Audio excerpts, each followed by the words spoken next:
Schopenhauer es un personaje que logra construir una filosofía de una forma muy lógica, pero creo que en este capítulo de Nihilidad y Sufrimiento hay unos momentos en los que siento que exagera o hace unos brincos lógicos.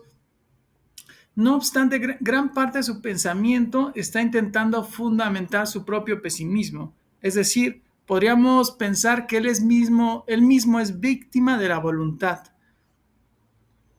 Porque bajo la visión de Schopenhauer, todos estamos determinados a ser lo que somos por las condiciones en las que hemos nacido, pero también porque no elegimos lo que deseamos, sino que lo que deseamos nos elige a nosotros. Para los que no estuvieron en clases pasadas, Schopenhauer cree en algo que se llama la voluntad. Y la voluntad es un concepto que no lo ven de la forma común o corriente, donde pensamos que voluntad es algo deliberativo, sino que implica para él el querer, el deseo y la necesidad. Schopenhauer no hace una diferencia tan específica como si lo hace el psicoanálisis entre demanda, deseo y necesidad. Para él los equipara en un mismo punto como una voluntad, como un deseo que hace injerencia dentro de nosotros. En resumen, no elegimos tener hambre, no elegimos tener sueño, no elegimos tener ganas de lo que sea o querer lo que sea que queramos, sino que la necesidad nos obliga a nosotros. Decidimos si dormir o no, pero no elegimos el sueño. Decidimos si comer o no, pero no elegimos el hambre. Esta voluntad de la naturaleza, que es pura voluntad de vivir, usa todos los medios posibles para hacerse sobrevivir a través de nosotros. Lo único que le importa a esta voluntad cósmica desde la visión de Schopenhauer es la supervivencia de la especie. Y todo el tiempo lo que hace es una prolongación de la muerte. Cada vez que respiramos, cada vez que comemos, cada vez que satisfacemos una necesidad humana de ese querer, estamos apelando a esta voluntad de vivir y postergando la muerte. O sea, para Schopenhauer toda la humanidad es pura voluntad de vivir. Y como ese deseo no lo elegimos, sino como vimos en clases pasadas, aquí lo digo muy sucintamente, pertenece a algo que él denomina parte de la cosa en sí. Esto tiene que ver con una visión epistemológica donde básicamente lo que Schopenhauer denomina como el mundo fenoménico, es decir, el mundo fenoménico es aquel que ve el idealismo trascendental como todo lo que es concebido como un fenómeno cerebral. De tal forma que el espacio y el tiempo para Schopenhauer y el principio de causalidad no son una visión objetiva de la vida, es decir, más bien son resultado de cómo nuestro cerebro estructura el mundo. El cerebro espacializa, temporaliza y ve causalidad en las cosas, pero no porque las cosas en sí mismas o la materia desnuda exista, sino que más bien nuestro cerebro le impone estas condiciones para poder figurarse una idea del mundo. En eso hablamos que era representar el mundo, es decir, volver a presentar a través de una abstracción, que abstraer es tomar una cualidad a través de diversos cosas de la experiencia para aislarlo. Poníamos el ejemplo de 5 cervezas, 5 Xbox y 5 playeras. De ahí abstraes el número 5, pero también abstraes el concepto de cantidad, que no está en sí mismo. Pero también es que no puede haber ningún tipo de concepción de la existencia si no hay una inteligencia. Entonces, lo que sean las cosas en sí mismas es incognoscible, porque siempre conocemos a partir de las estructuras de nuestro cerebro. Y bueno, esto es porque Schopenhauer cree que este querer y este deseo es una cosa en sí.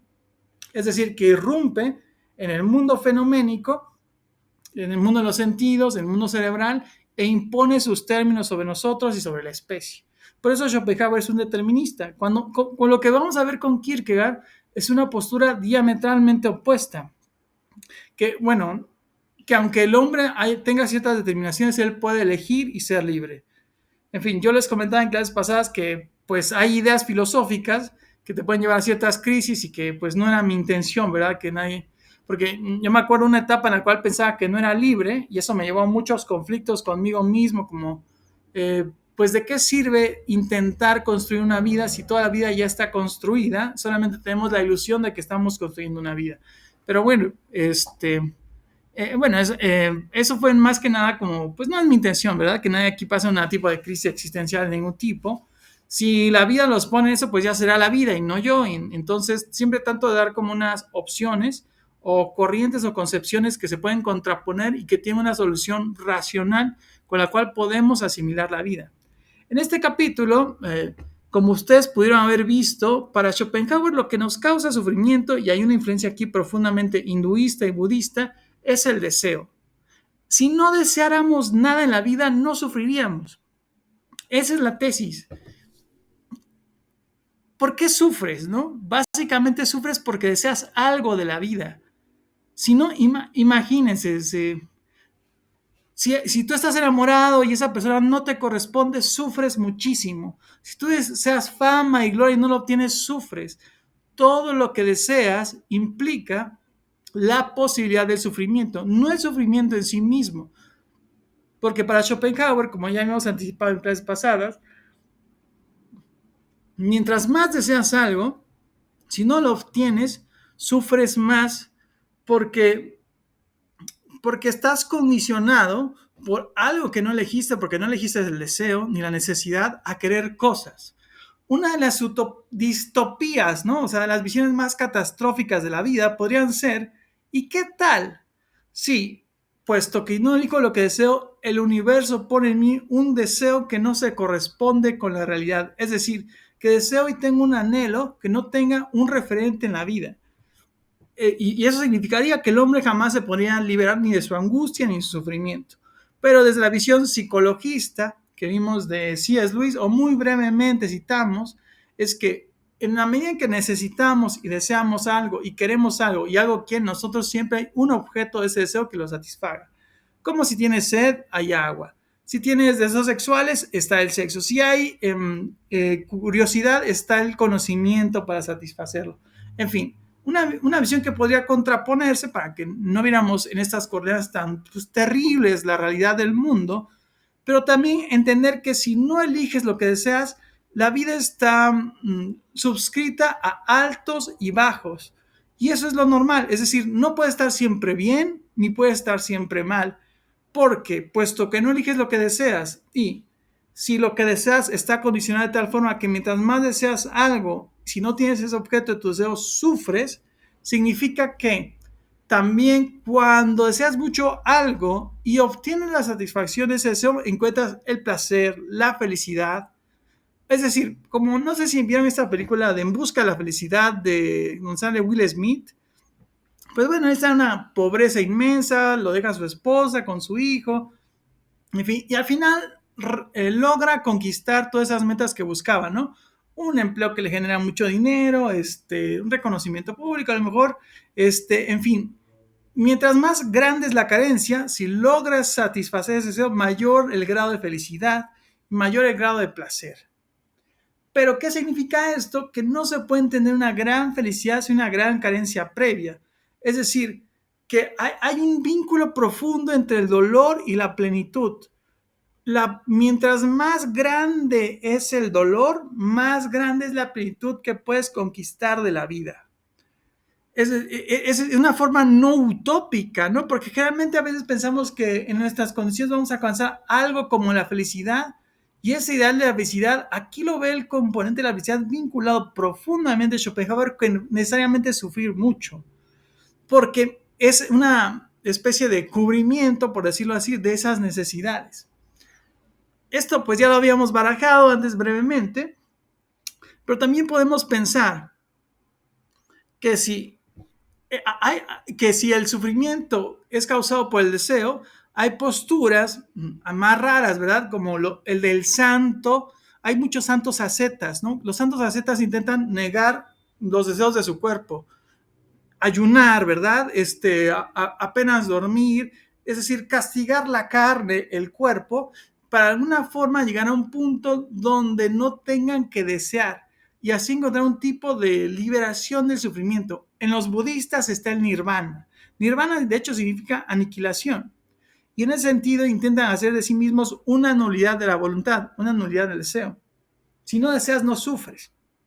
Tampoco puedes encontrar una felicidad exacerbada si no deseas, porque esa es parte de entrar al juego del deseo. Que como hemos visto, pues si no eliges lo que deseas, pues cómo puedes Schopenhauer explica algo que en un capítulo, si a alguien le interesa más a averiguar y profundizar sobre eso, uno que llama sobre la negación de la voluntad, en la cual la voluntad misma, entendido como este concepto de lo que quiere la naturaleza en nosotros, llega a estos puntos, pues, límites donde intentan no negarse a sí mismo y no sufrir, y como un producto de esa misma negación encuentra estos caminos anómalos del santo, del budista, ¿verdad? Que llega al nirvana, en fin. Que es una rareza, porque generalmente estamos más bien condicionados por lo que queremos, y eso significa aceptar que la vida, en pocas palabras, nos lleva a estar a veces arriba, a veces abajo, tener altibajos, y no puedes esperar más ni menos de la vida, es decir, va en contra de esta idea utópica de que siempre debes estar feliz y sonriendo, que paradójicamente cuando te engañas de esa forma, que siempre debes estar feliz y sonriendo, te causa un sufrimiento posterior porque estás negando una realidad que una parte de ti está viendo. No puedes estar bien todo el tiempo y es parte de la vida, ¿no? Y tampoco puedes estar mal todo el tiempo. En algún momento te vas a sentir feliz o estar bien, aunque así no lo quieras. Y bueno, esto era para venir enarbolando lo que decíamos de Schopenhauer sobre el deseo y demás. Y pues en otro capítulo que dejé como un complemento, que no era obligatorio, es esa idea de eh, que nos construimos un montón de ideas que nos neurotizan y nos hacen pensar que la vida debería estar en ciertas coordenadas. Esto crea una falsa idea de la realidad porque nos constriñe y no nos permite vivir. En el caso de Schopenhauer, piensa que el error innato consiste en pensar que naciste para ser feliz. Eso para un optimista exacerbado podría sonar muy terrible. ¿Por qué si nací para ser feliz me pasa esto, no tengo tal cosa, bla, bla? Es decir, que mientras más te ahincas en una idea que no corresponde con la realidad de las cosas y la naturaleza, en este caso el deseo que es cambiante y por lo tanto no puede estar siempre en ese punto porque la vida es cambiante, significa que contraes y vas acumulando un montón de contradicciones. Pero si en un momento decides y dices, pues no es verdad, es cierto que la vida no se hizo para que fuera feliz, o sea, no nací para ser feliz necesariamente, lo que acontece además es que en ese momento desaparecen las contradicciones. Estas ideas que tenías sobre la realidad del mundo, pues dejan de tener ese peso porque esas ideas te muestran a ti mismo como un ser carente de una realidad que entre comillas pensabas que debías exigirle a la realidad. Pero el momento en que descubres que no es un concepto de la realidad, sino es una exigencia arbitraria, pues deja de tener ese peso. Entonces, cuando no buscas la felicidad, paradójicamente es más fácil que estés aliviado con la vida, tranquilo con la vida. Cuando alguien ansiosamente y desesperadamente busca la felicidad, la aleja, corre, o sea, porque la ansiedad ya es una carencia en sí mismo y esa misma búsqueda de una carencia no tiene fin. Buscar ansiosamente la felicidad, paradójicamente, la aleja de ti. Es algo que, una observación psicológica, filosófica, desde ya la antigüedad muy claro que buscar la felicidad de una forma ansiosa, pues simplemente la aleja. Entonces, cuando aceptas la vida en sus términos y no en los tuyos, es más fácil que encuentres la felicidad y si sufres, aceptas el sufrimiento. Eso se dice fácilmente, ¿verdad? Pero bueno, yo también saqué este texto para sacar una serie de críticas con respecto a Schopenhauer, porque pues hay unos puntos en los que sí, pues exagera. O sea, Schopenhauer sí era una persona muy amargada en la vida real. Cuando encontraba una persona con la cual platicar, intentaba convencerlo de que este era el peor de los mundos posibles. Recomendaba empezar el día lamiendo un sapo asqueroso para no encontrarse nada más asqueroso en el día. Cosas de esa índole. Pero bueno, aquí yo voy a generar un tipo de crítica también con respecto a algunas ideas que él maneja, en los cuales yo sí siento un brinco o una exageración. Ustedes me dirán cómo lo habrán leído, aceptado o rechazado, según sea el caso. Les voy a leer mientras aquí una cita que saqué del texto de Schopenhauer, ya, para que vean pues yo creo donde exagera, ¿no? Ustedes me dirán qué piensan al respecto. Pero bueno, así pues, dice Schopenhauer, La enseñanza que en conjunto le da a cada uno a la vida consiste en que los objetos de sus deseos engañan continuamente, flaquean y caen. Además, producen más tormento que alegría, hasta que al final se derrumba incluso el suelo en que todos ellos se asentan, ya que su vida misma se destruye, y entonces recibe la última confirmación de que todo su afán y su querer era una demencia, un error. Una de las cosas que yo creo que si alguien lee bajo un estado de depresión a Schopenhauer, en este capítulo al menos, puede encontrar un momento catártico incluso, porque cuando estás en un estado mal anímico y encuentras como un reflejo de tu propio estado anímico, porque al final el mundo es nuestros sentimientos. Si tú te sientes mal, todo está mal. Y si tú te sientes pleno, lleno de vida, todo absolutamente encaja en la vida. Pero si tú lees esto en un momento de depresión, dices, claro, claro, claro que sí, todo está, y al final todo es un error. Lo que yo veo mucho proyectado en Schopenhauer, al menos, es un constante estado de decepción de la vida. Siento que yo que Schopenhauer demandaba demasiadas cosas de la vida, le exigía demasiadas cosas, y es como aquellas personas que para no decepcionarse más de la vida esperan lo peor todo el tiempo.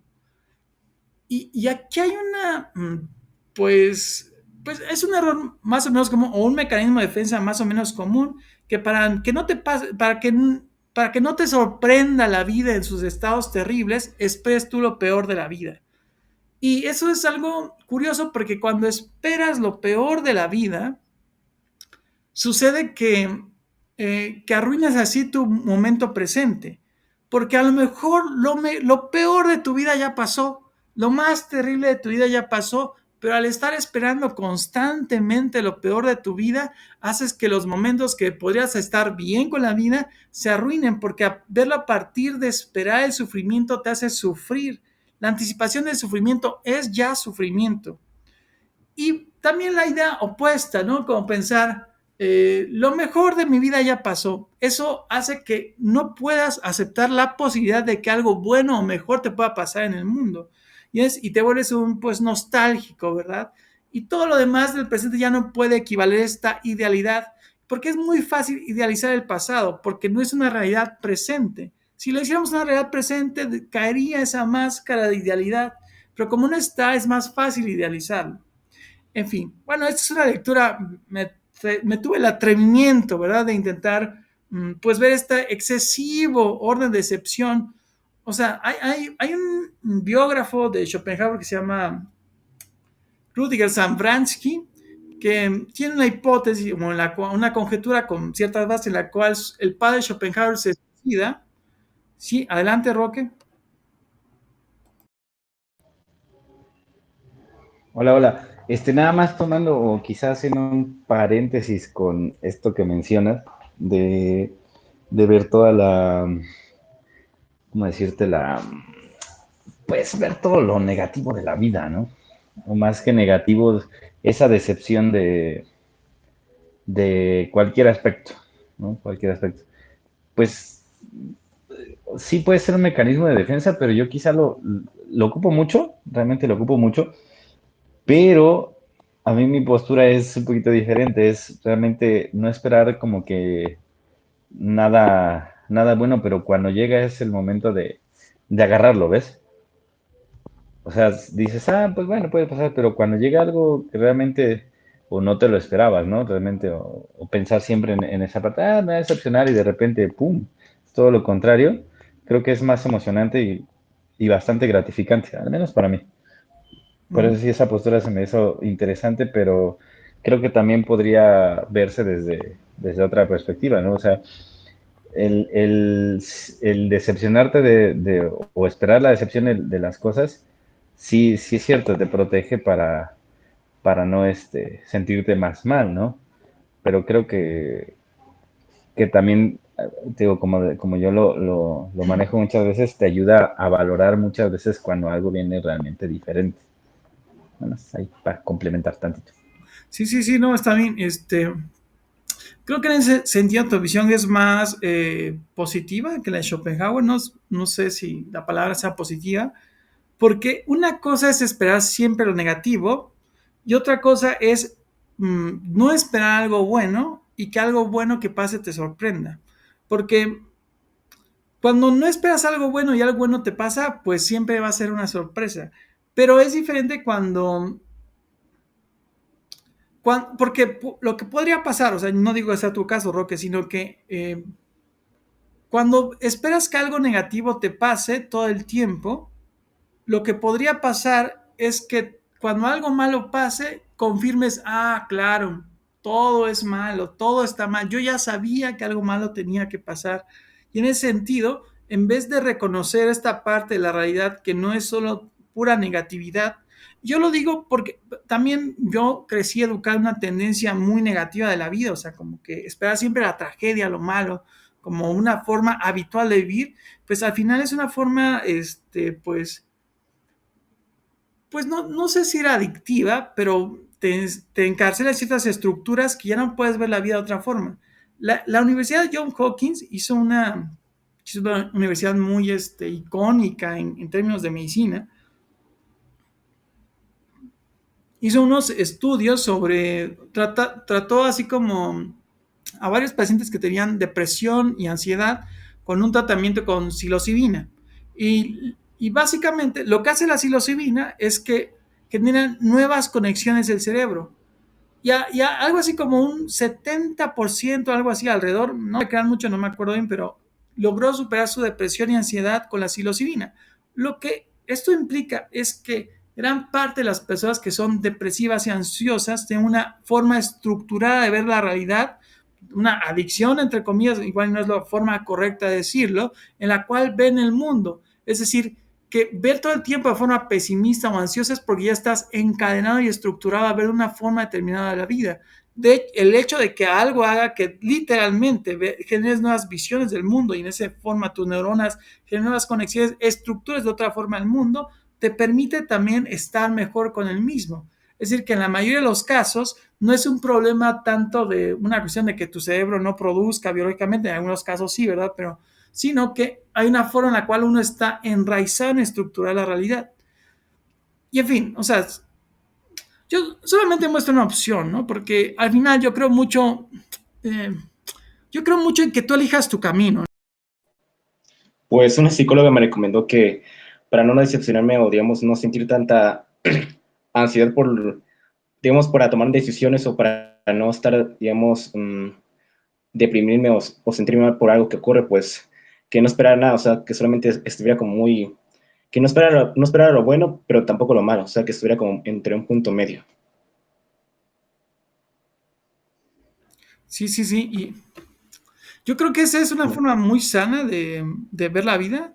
Eh, creo que creo que es difícil no generar expectativas en los vínculos que uno crea y en la realidad que uno crea, o sea, casi instantáneamente creamos expectativas, pero sí es muy sabio no generar expectativas descomunales o cualquier tipo de expectativas sobre la vida, porque una, no te puedes decepcionar si no tienes expectativas, pero también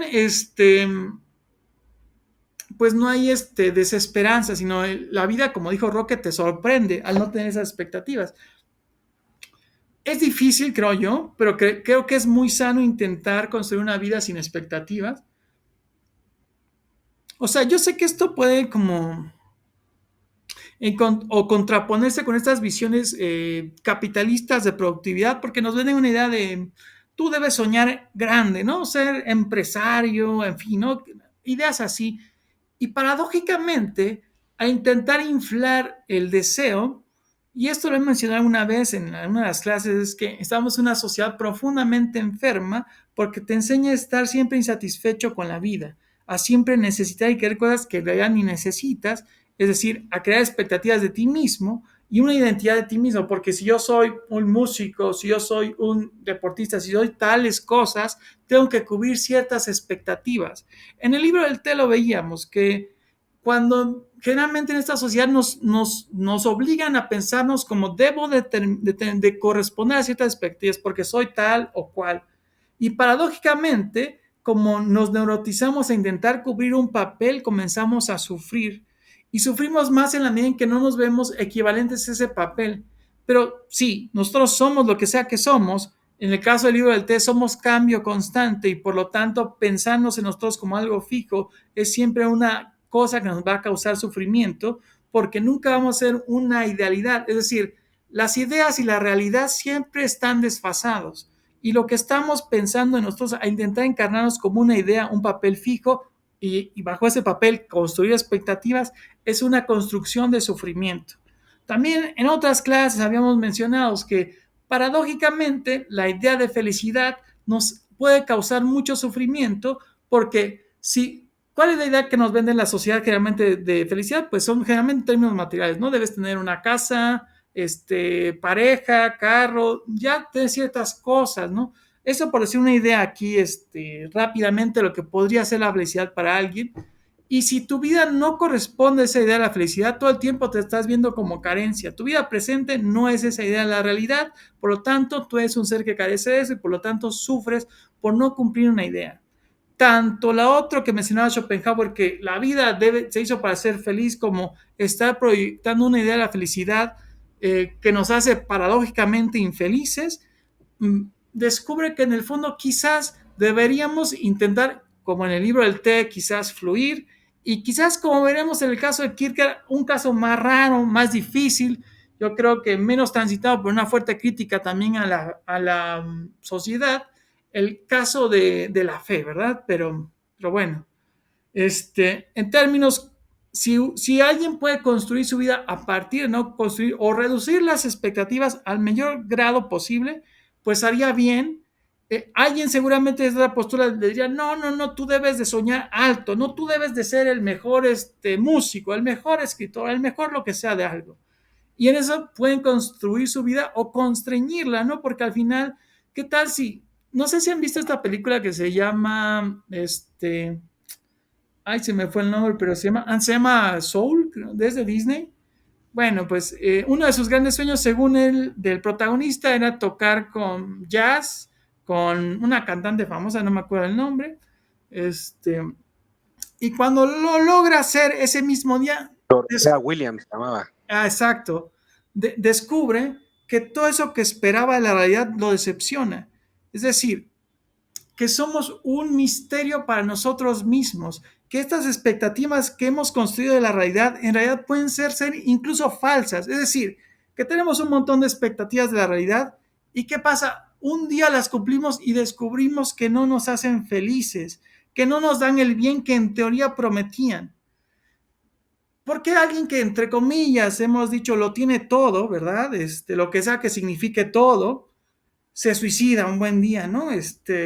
Porque nada de eso corresponde a una sensación de plenitud, bienestar. Las promesas de felicidad que la sociedad les había construido no corresponden en realidad con lo que él es. Es decir, que tú puedes estar en unas coordenadas donde incluso tus propias expectativas no sean la felicidad y te defrauden. Es decir, el doble juego, una es la paradoja de esperar algo que crees que te va a hacer feliz y luego las personas que han logrado satisfacerlo a lo mejor descubren que no es su felicidad porque nosotros mismos somos un misterio. Entonces, es muy sano si podemos intentar no generar expectativas, que también es algo difícil, porque casi en automático esperamos algo, porque a través de la identidad que tenemos de nosotros, creemos que si soy un profesor, ¿verdad? En mi caso, debo de dar ciertas cosas, enseñar ciertas cosas y mostrarlas. Entonces, es difícil porque las expectativas se barajan mucho con respecto a la identidad que uno construye de sí mismo. Pero si pueden hacerlo, háganlo. O sea, todo lo que ayuda a tener paz o estar bien con la vida, que es mi respuesta pragmática, pues para mí lo que tiene sentido. Y aquí hay unas cosas que, bueno, ahí les paso otra cita de Schopenhauer, el texto, porque pues yo siento ahí pues que exagera, ¿verdad? Y pues también para eso estamos, para pues criticar lo que estamos viendo y no tomarlo así sin más como la ley o como que esta es la verdad. Aquí dice Schopenhauer, nuestro estado es más bien algo que mejor sería que no existiera. Todo lo que nos rodea lleva esa huella, igual que en el infierno todo huele a azufre, pues todo es siempre incompleto y engañoso. Todo lo agradable está mezclado con lo desagradable. Todo placer lo es solo a medias. Toda satisfacción se perturba a sí misma. Toda facilidad lleva consigo nuevas dificultades. Los recursos para la necesidad de cada día y cada hora nos dejan en la estacada o no cumplen su servicio. El suelo que pisamos se hunde bajo nuestros pies. Las desgracias grandes y pequeñas son el elemento de nuestras vidas. En una palabra, nos parecemos a Fineo, a quien las arpías ensuciaban las manjaras para que no pudieran disfrutarlos. O sea, aquí lo que vemos en Schopenhauer es una proyección brutal de todo el tiempo estar insatisfecho. Cualquier persona, bueno, en algún momento sí es verdad que todos nos hemos sentido tristes, deprimidos, insatisfechos con la vida en algún momento. Y si tú lo lees en un momento de depresión, claro que va a decir, sí, tiene razón Schopenhauer, todos estamos bien mal, nada da satisfacción en la vida, pero en un estado diferente, la verdad es que sí hemos encontrado satisfacción en la vida y bienestar, ¿no? O sea, después Schopenhauer hace algo que la falacia de la inducción, que probablemente ustedes conozcan, que es básicamente, se comienza a citar un montón de autores que hablan de estados depresivos, y dice, pues claro, la gente brillante, inteligente se deprime, ¿no? O los grandes hombres, porque también es un intento, yo me deprimo y soy bien depresivo porque soy bien inteligente, ¿no? Pues cosa que no es cierto, ¿no? Pues todo el mundo se deprime si es inteligente o no, en algún momento de su vida.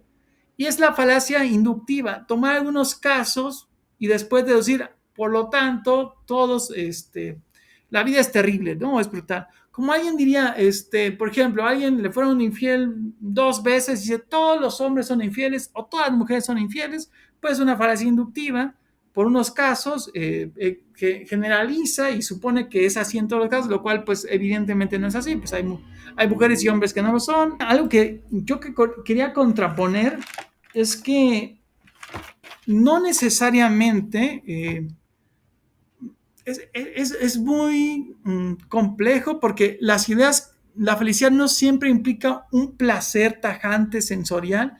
O sea, eso yo lo sé más bien por la gente que tiene hijos o mi hermana, algunos familiares, ¿verdad? Que tienen hijos, que digamos, tener hijos no es como una actividad placentera, o sea, cambiar pañales, educar al niño, los traumas, andar cuidando, le generan muchas preocupaciones y muchas angustias, pero si tú les preguntas a esos padres, te van a decir que son los que cuando se enteró que iba a ser papá, el momento más feliz de su vida, o cuando se enteró, cuando verlos crecer a sus hijos, pura felicidad. Es decir, que no necesariamente el placer o las posturas cómodas se corresponden con la felicidad, es algo más difícil, raro, no vinculado necesariamente con un estado de bienestar. Igual, no sé, alguien que tiene un logro, ¿verdad? En el deporte o en la música, pues le cuesta muchísimo, es mucho esfuerzo, mucho afán, en eso implica cierto sufrimiento, cierto sacrificio, pero le causa mucha felicidad. Está más mezclado las cosas de lo que podríamos ver, no es tan tajante la situación. Una de las cosas que yo no sé si vieron en la lectura, que a mí me pareció criticable de Schopenhauer es lo que dice los estoicos. Yo creo que de plano no adquirió las fuentes como más fidedignas de los estoicos y de la visión de los estoicos y las escuelas griegas, o tal cual pues es una inferencia equivocada. Pues porque dice que los estoicos básicamente la solución que dan al sufrimiento, a la nihilidad de la vida es la indiferencia, lo cual es una visión pues equivocada, creo yo, porque tanto los estoicos como los cínicos y los escépticos y todas estas escuelas de la antigüedad lo que buscaban era la ataraxia, que ataraxia significa esta imperturbabilidad. Y el alma se perturbaba desde la visión de ellos porque teníamos pasiones, o sea, si tú tienes un gran exceso de un gran amor, un gran eco de, no sé, de lujuria o de lo que tú quieras, eso te va a llevar al sufrimiento inevitablemente, perturba el alma. Entonces buscan todo el tiempo la imperturbabilidad a través, en el caso de los estoicos, de usar la razón para digerir las pruebas de la vida, o sea, o las pasiones de la vida.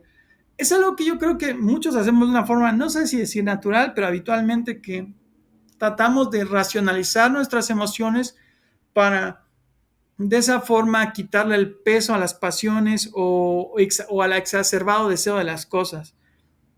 Los estoicos practicaban algo que llamaban las hiponecmatas, que era una especie de diario filosófico donde a través de la razón quitaban el poder a las pasiones para que de esa forma pudieran vivir lo más imperturbablemente posible.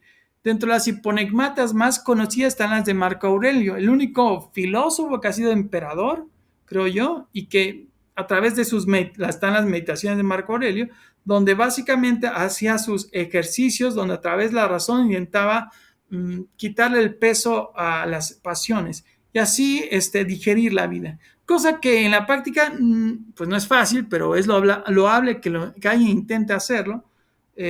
Por ejemplo, ¿no? Quieren ir a su trabajo o a su casa y de repente hay un bloqueo en Oaxaca, ¿no? Cosa muy habitual. Hay un bloqueo y van a hacerse de lo que se hubieran hecho media hora, 3 horas. Y para saber en qué momento, entonces tú te puedes enojar, encolerizar y decir, todo esto está mal, ¿qué está pasando? Y un ejercicio podría ser, a ver, ¿esto depende o no depende de mí? Pues no depende de mí. Si me enojo, tampoco voy a cambiar ni acelerar las circunstancias. El hecho de que yo esté enojado es porque algo en mí cree que va a tener el control de la circunstancia cuando en realidad se está haciendo una ilusión falsa. En fin, es destruir a través de la razón un desaforado ejercicio de las pasiones y a partir de eso tratar de buscar la ataraxia, un estado de imperturbabilidad. De tal forma que la ataraxia está hecho como un ideal, no necesariamente como algo conquistable, pero mientras más te acerques al ideal de la ataraxia, mejor puedes estar con la vida, así la vida no te sorprende. Están los casos más exagerados que menciona Schopenhauer, ¿no? Como muy sucintamente los cínicos. Los cínicos, ellos, como ustedes sabrán, ¿no? Buscaban la ataraxia de una forma más, pues no sé si decisiva o vertiginosa, porque abrazaban estatuas en invierno desnudos o se ponían tóneles, se aventaban en la arena, en el desierto, en épocas de calor, de tal forma que se entrenaban en el dolor, por decirlo así, y tenían la idea de que el problema eran las convenciones sociales. Todo lo que viene en la naturaleza está bien, el problema es la sociedad, lo que nos ha construido como una contraparte en la naturaleza. Por eso, o sea, Diógenes el perro, y le decían, Diógenes, o sea, el cínico viene de Quinos, que es el perro, y en ese sentido, Diógenes el perro, pues, le decían perro porque tenían vida como de perros, según pues, la visión de ellos. Si, por ejemplo, en una reunión, Diógenes, un cínico, tenía ganas de hacer el baño, ahí mismo haría del baño, y la gente diría, fuchi, guáquili, ¿qué te pasa? Fíjate, este no es el lugar. Diógenes les diría algo así como, el problema son ustedes, porque esto es la naturaleza, esto es lo que somos. Ustedes están intentando negar algo que forma parte de la naturaleza. Todo el problema viene por las convenciones que han construido sobre la naturaleza y por lo tanto están sufriendo por cosas que ni necesitan. Entonces, en fin, es una visión pues diferente. La otra está de los escépticos. Los escépticos creían que no puedes equivocarte si no generas una inferencia y conclusión del mundo. Es decir, yo si digo va a llover, ¿no? Ya hice una inferencia y concluí algo sobre la realidad y probablemente no llueva. Y si no llueve, me equivoqué. Toda vez que genero un juicio, me puedo equivocarme sobre la realidad del mundo. Y por eso mismo, lo que intentaban hacer los escépticos era suspender el juicio. Si suspendo el juicio sobre la realidad, no me puedo equivocar y no puedo sufrir ese juicio. Había casos muy escépticos, muy extremos más bien, en los que suspendía el juicio, como dice Pirrón de Élide, estaba suspendiendo su juicio y por eso casi lo atropella en un carruaje, ¿no? En otro caso, su maestro de Pirrón de Élide, que también era escéptico, se cayó un pozo y estaba casi ahogándose. Se asomó Pirrón de Élide y llegó, ¿verdad? Y siguió sin andar suspendiendo el juicio, ¿verdad? Sobre la realidad. Después lo rescataron otros de sus alumnos a su maestro de Pirrón. Y lo que pasó es que el maestro de Pirrón lo felicitó por la actitud que él tuvo. No algo digno de una comedia para nosotros, pero si ustedes intenten no juzgar simplemente una hora de su vida, es una tarea muy difícil. Porque incluso para decir la pared es blanca y estamos generando un juicio sobre las cosas. En fin, lo interesante es que había gente que intentando buscar una forma en la cual estar tranquilos y en paz con la realidad, intentaban encarnar como una postura vivencial su visión sobre la vida. Lejos de que pensamos que estaban equivocados o que es algo alejado de nosotros, intentaban vivir de la forma más tranquila a través de las filosofías que encarnaban. En fin, y en ese sentido yo pienso que Schopenhauer da una visión pues reducida, equivocada, probablemente por las fuentes que tomó o de plano una inferencia muy negativa y equivocada de las cosas. Y bueno, sí hay unos casos que de plano sí se me suenan muy exagerados de Schopenhauer. Como dice esto de que,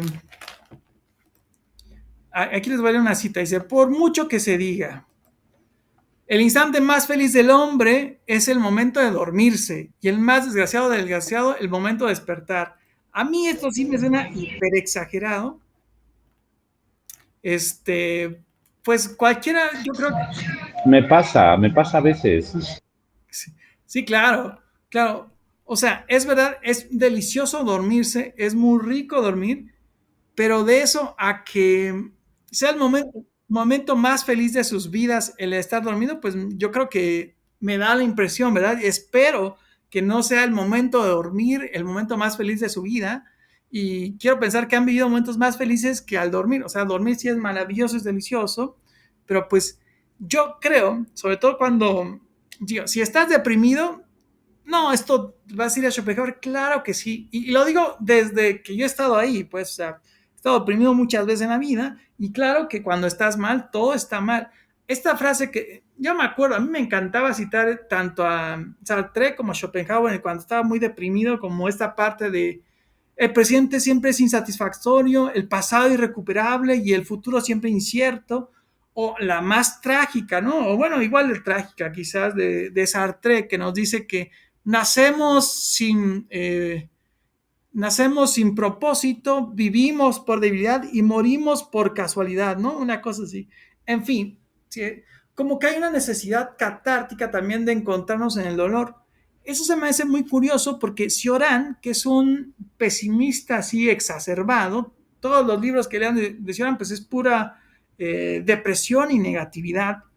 Curiosamente, le llevan muchas cartas de gente deprimida y de un estado anímico terrible que le agradecían profundamente a Cioran porque gracias a eso se salvó su vida. Es decir, que el mundo necesita también un espejo para su propia depresión, abismo y obscuridad y que incluso encontrar un eco de eso les permite romper la soledad. Y bueno, en fin, y entonces Cioran se daba la tarea en sus cartas de no ser tan depresivo. O sea, sentía como esta responsabilidad anímica de no terminar de poder condenar al mundo, aunque él mismo era una expresión de este mundo doloroso. Algo que se me olvidó decirles, si la clase pasada era una cita de Cioran que decía, ¿se podrá entender alguna vez el drama humano de aquel que no ha podido olvidar por ni un instante el paraíso? Eso con respecto a la nostalgia, pero también a la depresión o una depresión surgida por la nostalgia. Y bueno, este es un matiz ya allende las cosas, pero que habíamos hablado con nostalgia, que era algo muy significativo, que cuando decía esa parte al principio de cosas más importantes que la felicidad, que probablemente sería la misma actitud de Domenico, porque imagínense ustedes encontrar una razón por la cual vale la pena morir. O sea, alguien por el cual vale la pena inmolarse. Esto no es algo, o sea, en la película puede ser una ficción, pero si ustedes saben eso de quemarse la Bonzo, durante la guerra de Vietnam hubieron protestas contra el dictador vietnamita de parte de los monjes Bonsai, que un día tras otro se fueron a inmolar para reclamarle por completo a un régimen dictador. O sea, imagínense ustedes encontrar una razón por la cual valga la pena morir, nada más y nada menos. Eso sería absolutamente todo.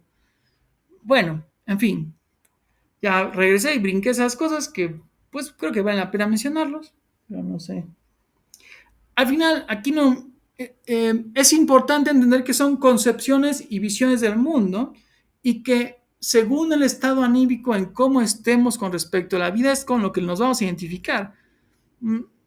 Aquí no, o sea, no venimos a condenar una perspectiva u otra. Cada quien en un ángulo u otro se va a reconocer más o menos con determinado escritor o autor y bueno, habría que pensar por qué uno se está viendo a través de ese espejo. y por qué uno es más afín a tal o cual autor.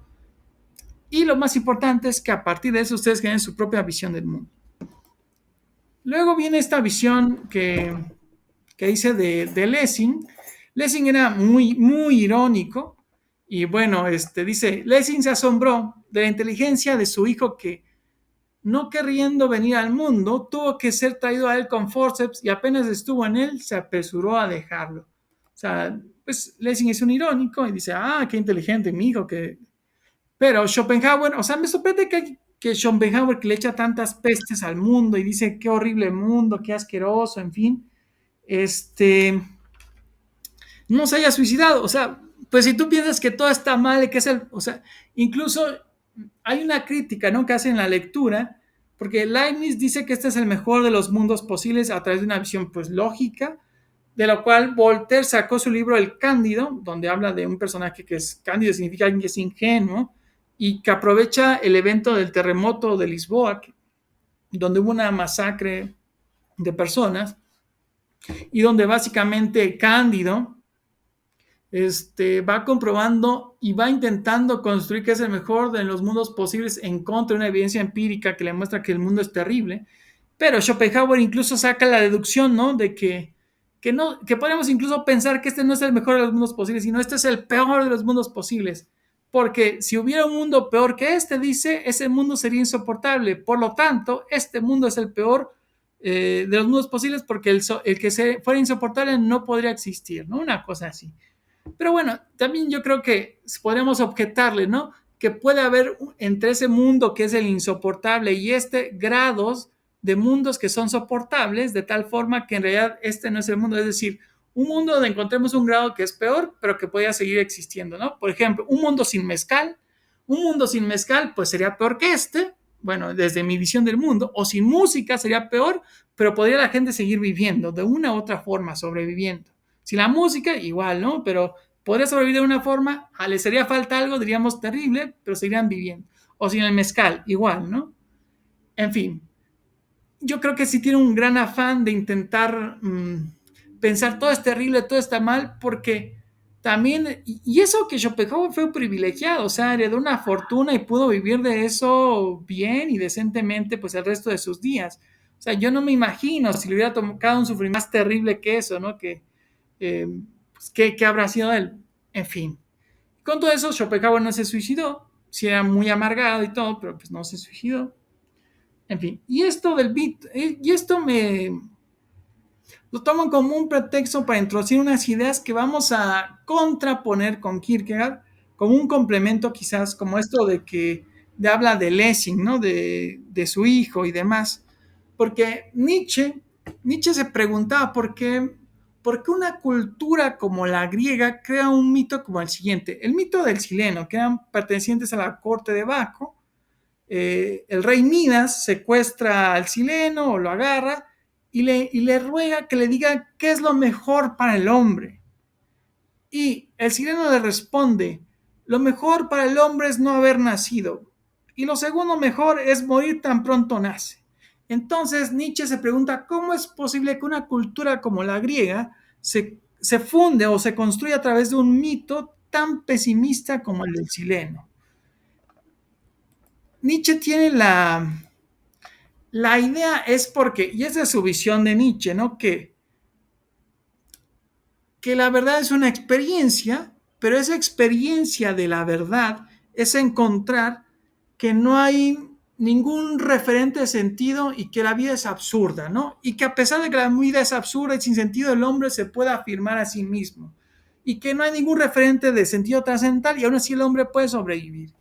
Y incluso hay una idea que interpreta, sobre todo desde la visión de Eduardo Nicol y otros intérpretes de Nietzsche, que creen que Nietzsche no era ateo, simplemente lo que decía es que no puedes, que un mundo sin una estructura trascendental, como es el caso del Dios, no puede ser concebido o no es imaginable el hombre que lo pueda concebir de forma cabal. Y para esta idea, aquí les saqué un fragmento de El Loco, de Nietzsche, para intentar imaginar lo que sea un mundo sin Dios es algo inconcebible, ¿no? Y ahí les va. Dice, ¿cómo hemos podido bebernos el mar? ¿Quién nos prestó la esponja para borrar el horizonte? ¿Qué hicimos cuando desencadenamos la tierra de su sol? ¿Hacia dónde se mueve ahora? ¿Hacia dónde nos movemos nosotros? ¿Lejos de todos los soles? ¿No nos estamos hundiendo continuamente? Hacia atrás, hacia los lados, hacia adelante, en todas las direcciones. ¿Hay todavía un arriba o un abajo? ¿No vamos como errantes a través de una nada infinita? ¿No nos persigue el vacío con su aliento? ¿No hace más frío? ¿No ves que oscurece cada vez más? ¿No es necesario encender faroles en pleno día? ¿No oímos todavía los ruidos de los sepultureros? En fin, y sigue así. Este pretendido loco se acerca a un mundo de personas que no creen en Dios, es decir, ateos, pero lo que descubre el loco es que los que creen no creer en Dios, en realidad no entienden lo que es no creer en Dios. Es decir, que parece que la vida está de tal forma que el hombre no puede renunciar a una estructura trascendental, de tal forma que aquellos que no creen en Dios son militantes de la ciencia o son creen en la humanidad, creen en otras cosas, buscan otros substratos trascendentes. E incluso hay un libro que se llama Nostalgia de Dios de George Steiner, un gran ensayista y literato, que habla de estos grandes movimientos, tanto el de Nietzsche como el de Marx y el de Levi Strauss en antropología y otros, que intentando manifestarse como pensamientos que van en contra, o son ateos, manifiestan una profunda fidelidad a estructuras deificantes. Es decir, Nietzsche se habla como un profeta y todavía no puede negarse ninguna estructura trascendental. Si la verdad absoluta es que no hay ningún referente trascendental y por lo tanto no hay ningún referente de Dios, Nietzsche no lo logra. Todo el tiempo habla como un profeta, incluso profetiza el superhombre.